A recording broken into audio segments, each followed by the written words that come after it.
Okay, so far to make the ratatouille, all we've done is we've chopped up some tomatoes. I think there's 5 Roma tomatoes, 2 yellow squashes, whole eggplant. Can't really lift it up, but there's a whole eggplant here that's kind of just been chopped into small little slices. You want to slice them like, what is that, like a centimeter, a little less than a centimeter thick. And then 2 zucchinis as well. And then we also chopped up an onion, a couple cloves, yeah, the empty bowl, onion, a couple cloves of garlic, and then 2 bell peppers as well.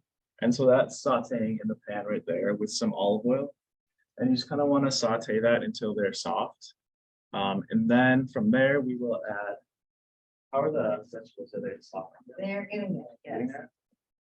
And then once that's soft, you will add the can of crushed tomatoes. So this is 28 ounces of crushed tomatoes. So then we just wait till the vegetables are soft.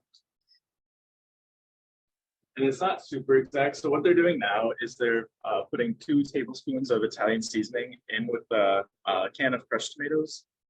And then we're going to kind of mix that in. And then we'll also add some salt and pepper, just kind of whatever seems right to taste. Yeah, so if you want to scoop the sauce, that's at the bottom.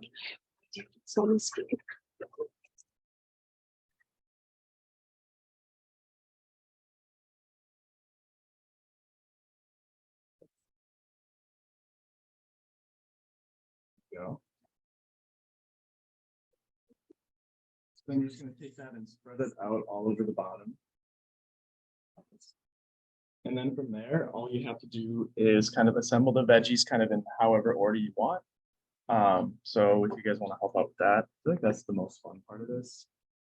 You can just take it and do a little yellow. So that. And then kind of just in whatever order. And once you arrange the vegetables all in whatever order you want, the final product is going to look something like that. And then you're going to bake it at 400 for about an hour. So, and then once it comes out, you can serve it hot, you can serve it cold, however you want. The 350 oven? Yeah, 400. Oh, 400. There we go. So what we did is we just kind of arranged the different vegetables in rows. You could do it in like a spiral, you could do it in rows, you could just throw it all in there, whatever you want to do. And then, like I mentioned, bake it at 400 for an hour, and then you have ratatouille.